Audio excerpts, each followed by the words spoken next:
അടുത്തത് വരുന്നതാണ് 205. ഇത് പെർഫ്യൂം എങ്ങനെയുണ്ട് നമുക്ക് നോക്കാം. ഇത് നല്ലൊരു ഫ്രഷ് സിട്രസി ഒരു ഫീലാണ് നമുക്ക് തരണേ. അതിൻ്റെ കൂടെ നല്ലൊരു ആംബർ, ഒരു ജിഞ്ചർ ഒരു ഫീൽ എന്ന്. ഇതെനിക്ക് സിമിലറായിട്ട് തോന്നുന്നത് ലൂയി വിറ്റോണിൻ്റെ ആഫ്റ്റർനൂൺ സ്വിമ്മാണ്. പിന്നെ അടുത്തത് വരുന്നതാണ് 289.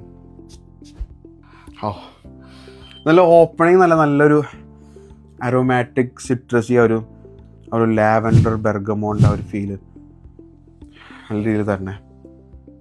ഇതെനിക്ക് സിമിലറായിട്ട് തോന്നുന്നത് സെർജോഫിൻ്റെ നെക്സസ്, അതന്നെ സെയിം. നമുക്ക് ലാസ്റ്റ് ബോട്ടിൽ നമുക്ക് ചെക്ക് ചെയ്തു. ഇത് 237. നല്ല അടിപൊളി പെർഫ്യൂം കേട്ടോ. ഇത് ഓപ്പണിങ് കിട്ടണതാവും നല്ലൊരു വുഡി, ഒരു സാഫ്രോൺ, ഒരു റോസ് ഒരു ഫീൽ. ഇതും എനിക്ക് സിമിലറായിട്ട് തോന്നുന്നത് ഓംബ്രെ നൊമാഡാണ്.